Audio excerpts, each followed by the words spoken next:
This week in Pure Reinvention. You know, people can sit back and talk about perceptions, all those types of things I deal with on a daily basis in my position. Detroit this, Detroit that. Okay, fine. We are who we are. We own that. Episode 123, Kris Smith, Director of the Detroit Sports Commission. Engage, disrupt, adapt, repeat. You're listening to Pure Reinvention, the podcast for curious people. Welcome to this episode of Pure Reinvention, where we create space for the unexpected by inspiring a reinvention lifestyle. I'm here with my co-host, Drew Mitchell. Drew, what a phenomenal guest we had in Kris Smith. I was so fascinated when listening to his presentation. He really is. One of the key things that really struck me was he talked about playing football, and not only did he need to know his job, he was familiar with the guy next to him. Right. And he said what was important is your teammates need to know what's expected of them. I think that's something that our podcast listeners will need to listen for, because this is a very interesting part of the ownership, which is step 2 in the reinvention process. Not only do we own our own work, but Kris is beginning to teach us that there's capacity to understand and own others, because the key for a well-functioning group of people, which is what you want to have, is to be able to synchronize. And in order to synchronize, I have to know, Drew, where you're going to be and what role you play so that I can complement that, and together we can work together. And Kris was very good about telling us about that. He did a nice job of explaining how his staff are experts in their field. He respects them, respects their abilities, and lets them do their job with minimal amount of direction once the guidelines are established. I'm looking forward to talking a little bit deeper with this at the end, so let's listen now. Have you enjoyed our Pure Reinvention podcast? Are you ready to begin your own Pure Reinvention journey? Join our next Starters Experience May 4 through 5 and May 24 through 25 in Detroit. Learn the 5 fundamentals in an engaging and interactive way. Contact us at purereinvention.com today. We are so pleased today to have Kris Smith, Director of the Detroit Sports Commission. Kris, thanks for being here. Thanks for having me. Kris, of the 5 steps in the Pure Reinvention process, which step do you most closely associate yourself with? Own. What is your superpower? Strength. I've read plenty of books on the strength, the Martin Luther King Jr. book on the strength to love. And you're not necessarily talking about powerlifting, are you? I've done a little bit of that in my life, but also the strength to lead, as the title of the book by President Roosevelt. Yes. I believe that would be my superpower, more than in a physical manner, but all up and down the spectrum. Yeah, let's come back and talk about that. And then all of us from time to time find ourselves in an uncomfortable situation. Can you describe a time most recently when you found yourself in an uncomfortable situation? I most certainly can. It was the first Friday of the year. I found myself walking into the office coming off of a business trip, and lo and behold, I get called in and they turn me into the director of the Detroit Sports Commission. You want to talk about being uncomfortable for a few minutes? All right, that's an awesome responsibility to go out and represent this region and to have that weight put on your shoulders. Spur of the moment, not knowing it's coming at all, was a little uncomfortable. So congratulations. Appreciate it. So let's move into this space that you talked about called OWN, because I think that for the success that you have created in your new role, granted, you've got some awesome assets to work with. In Detroit. From a sports commission standpoint. Oh, absolutely. Probably the traditional ones that people would think of, as well as some non-traditional ones that are also probably the real opportunity for growth. Oh, sure. But how, when you were given this new responsibility, Kris, did you begin to use the word own to start to set a whole nother standard for performance for your role? Well, I believe in accountability. The leadership that was at the Sports Commission ahead of me was wonderful. So it was, okay, let's not mess everything up. Let's keep everything going in the right direction. So from that very moment that I accepted the challenge, I had to own it. I've got to make it my own. I've got to make it successful.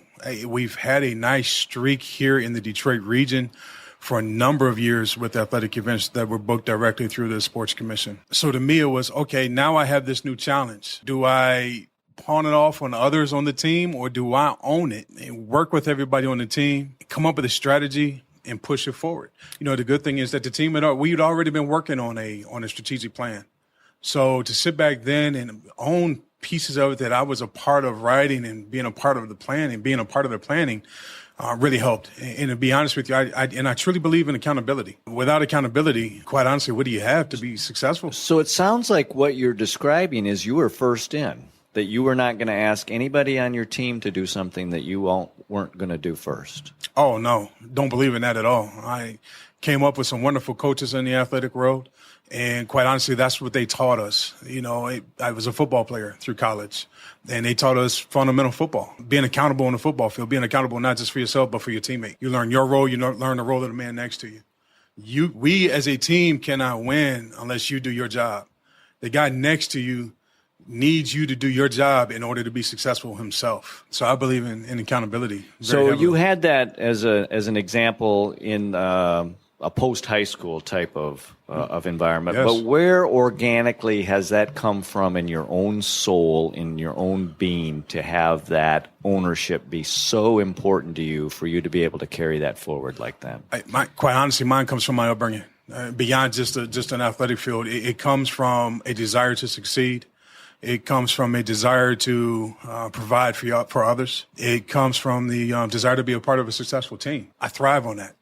I thrive on being a part of a team that's pushing and innovating and continuing to push the envelope. That's very important to me. But I just believe that the only way you can accomplish that is to be accountable, to own it. You've got to own it. People can sit back and talk about perceptions, all those types of things I deal with on a daily basis in my position. Detroit this, Detroit that. Okay, fine. We are who we are. We own that. We are who we are. We are what we are. Now let's get over it. Let's move on. Here are the reasons why what you're telling me don't matter. What you're telling me doesn't matter, and I'm going to prove that to you. So that's me taking ownership. And it's not just me, quite honestly, it's the entire team. Who am I as an individual without the team? So as easily as I can sit here and talk about how I take ownership over something, our entire team is taking ownership over what our strategic plan is and pushing things forward. So you have a team of individuals you work with at the Detroit Sports Commission. Yep. How are you making sure that the team is really a team and they have the opportunity to own their own work? Trust, a little bit of faith, knowing the individuals as people, not just as co-workers. I look at them as teammates, true teammates. Am I the director? Yes. But I still have to sit back and look at them as human beings, as individuals first. What is it that's going to make it fun for them? And as long as they're having fun, I know they're going to be successful. And when they're successful, I'm successful. And when we're all successful as a team, there's no stopping us. We're going to keep pushing forward. Many leaders will say that they have to control and be completely on top of this energy source, this team.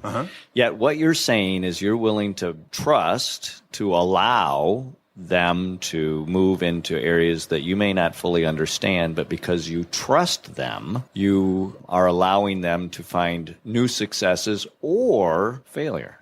Oh, absolutely. How can you achieve success without failing at some point? I don't see how it's done. I mean, they balance each other out. You have to live and learn, right? The guys and the young ladies on the team in the office, I consider them experts in their field. They wouldn't be there if they couldn't be there. So why would I want to micromanage somebody who is an expert in their field? My job as a director is to make sure they're all headed in the same direction. But quite honestly, knowing the characters, and I call them characters because they are truly characters. Unique in their own right. They are unique in their own right. Love them to death, though. They'll go to battle for me as I would for them. So it's difficult not to go to work and have fun. And as I said earlier, as long as they're having fun, as long as they're doing things that they want to do as individuals, we can't fail. Because there's a genuine love, sincere love for this region, for this community that's propelling us forward.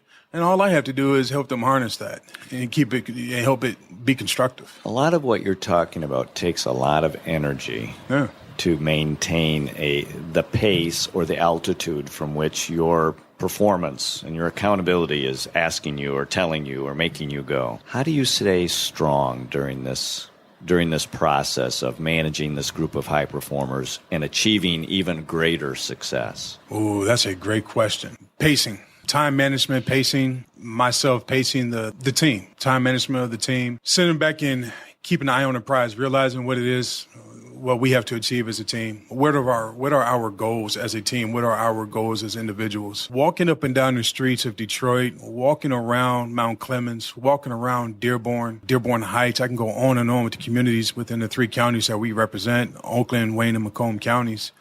It's hard not to talk to people, look at people in the eye, and not want to go to work representing them. That keeps my reservoir full. The ownership Yeah. is keeping your reservoir full. Yes. Sitting back and understanding that I represent these folks. They depend on you to do They a good depend job. on us to do what we need to do. And if you can't find a way to take some ownership over that fact, you'll never be successful. Never. So you're actually getting your fuel from the work that you're doing and the people you're representing who need for you to do good work. When I tell you I love it, I'm being as genuine as I can be. You're getting your energy from the crowd. Let's go. That is Let's what go. you're saying. That's I walk in the office and I'll go and sit down and I'll talk to some of my teammates and I'll talk to them, find out what they're working on that day. And I always get up and say, well, let's go get it. Get them. You allow them to have the freedom to do what they think is the opportunity because they understand what the goal is. Absolutely. They know what the goal is. And We've talked about how we're going to achieve that goal. We've taken ownership of it. And please believe they understand that they will be held accountable as I will be held accountable. But you have given them the freedom yes, on absolutely. how to do that. As it was done for me. Yes. As it was modeled for you. Yes. So we, by just being in the world, would understand the major sports teams in Detroit. Oh, yeah, the legendary teams, yeah.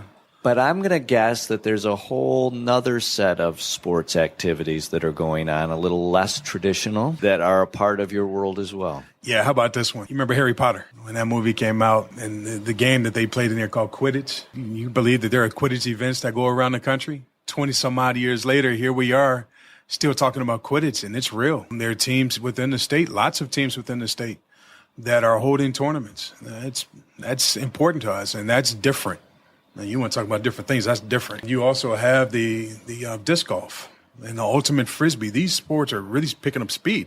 And I tell you what's really picking up speed that a lot of people don't see as a sport, but it is gaming. You're talking about gaming. People sitting down playing video games. Thousands of people show up to watch people play video games on a big screen in convention centers and gyms and conference centers, banquet halls. It's amazing. How important, Kris, is it as leaders for us to not limit our team to the more traditional vantage point of what sports is and allow them to go into the space of almost what would be a kind of a new definition of what sports is? Because it seems like if we allow ourselves to go into this new direction of what we define as sports, you have unlimited opportunity. Yeah. I think that, especially as a leader, you have to sit back, you have to listen to your team. What are you guys seeing out in the marketplace? What are you hearing from your colleagues, your counterparts from around the country? What interests you? Let's start there. What interests you? I ask coworkers in the office all the time, what's your favorite sport today? Not what's your favorite sport. What's your favorite sport today? What interests you? Understanding that today something could have really happened that would have been a conversation point. Listen, I can look at my own life, all right? My son wants to play hockey. He wants to play basketball now, track and field. Every It goes day's a little on and different. on. My daughter wants to do equestrian and dance and fencing and on and on. So I tend to ask other people questions like I want to be asked questions. And when I'm looking for motivation and looking for things within myself, all I have to do is look at my own household. So, yes, that can change every single day. And I think it's important that the team have their say on what we do. Well, it's one thing to let them speak, but as a leader, I'm going to guess that you're going to advise me that I have to know how to really listen. I think it's not that I have to advise someone else that they have to listen as much as I have to listen. If I don't listen and I'm the one charged with leading the team, then we can't succeed in any form or fashion. You can't go in there with this concept of I'm the emperor.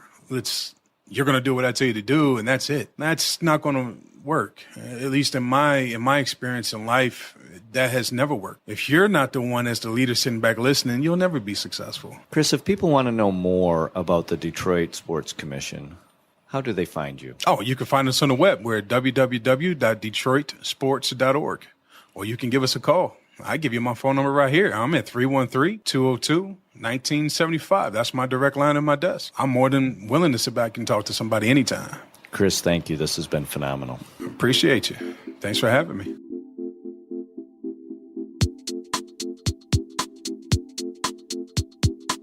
So, Drew, there was some definite takeaways from this podcast, and I'm curious to know which one you're going to throw up first for discussion. Well, I think it's the trust. He has faith in his people and that they know what is expected of them, and that they trust him enough to be able to move forward without paying close attention to what they're doing every day. They are expected to get their work done, and they do, to move forward. Yeah, I like that idea of that two-way trust rather than one-way trust. So first of all, two-way trust. I think sometimes high performers, right, overachievers, who are leaders, have gotten that way, have accomplished that because they've been able to control and have been able to kind of align, keep everything within their own scope. As you become a real key leader and you have to depend on others to do their work at the same high level that you are, trust becomes a new critical skill that we have to learn. Absolutely. And I'm going to guess you're going to tell me, Drew, that that's not always really easy. It isn't, especially to those of us who have a bit of a controlling nature. Sure, but our controlling nature is what got us to this degree of success now. But if we're going to go to the next level, now we have to synchronize with some others. Well, and it's learning about those individuals and how they work. And I think Kris talked about that a little bit, that he had confidence in all of these people. And he knew them. Yes, he knew them. And whether it was walking in on Tuesday morning saying, what'd you do last night? What are you listening to? What sports are interesting? And what are you doing? What are your friends? What are your family doing? He is very interested in them personally. And I think they feel that, and they're part of the family. They want to do a good job for him. And it doesn't take a lot of time to just go around and, spend a few minutes with everybody at certain intervals to make them understand you are interested. And you're not going through the exercise, but you're genuine. I think he really listens. When he asks a question, he's very interested in what the answer is. He doesn't listen and then it just goes into a place and it never comes out. He has, as a true leader, has the capacity to remember the things that someone has said to him because those are important to them.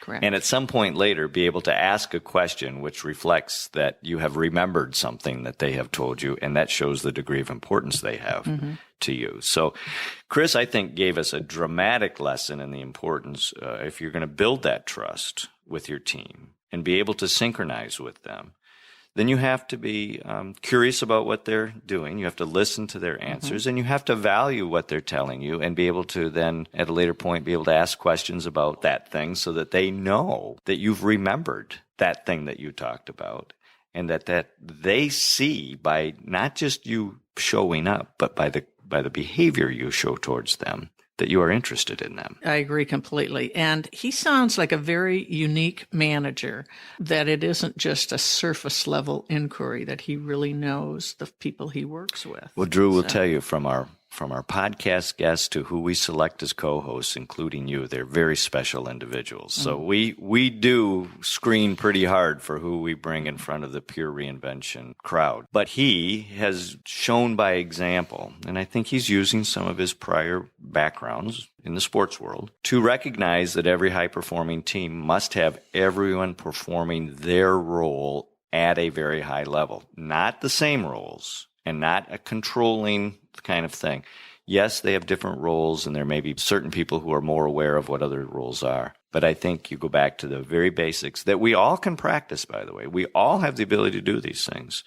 The respect, the trust, the ability to listen allows us then to be able to synchronize with others. One other thing that intrigued me was he talked about that they're all headed in the same direction, very much like a family that helped put up the storm windows and then they're going to go for ice cream. His staff know what's expected of them. And that, as part of his planning process, That's crucial to their success and therefore his success. Well, Drew, considering this focuses on ownership, isn't that really integral to somebody owning their work, is understanding where it fits? And if we withhold that information, how can someone really own their work? And how can somebody have the passion if we haven't given them the real picture of where we're going? Even if it's something as simple as putting up the storm windows or the screens, so we can go get ice cream. I think that's just maybe very basic, but sometimes it's the really basic stuff that makes a huge difference. And for an owner, they look for that very, very basic stuff. So if you're ready for a change,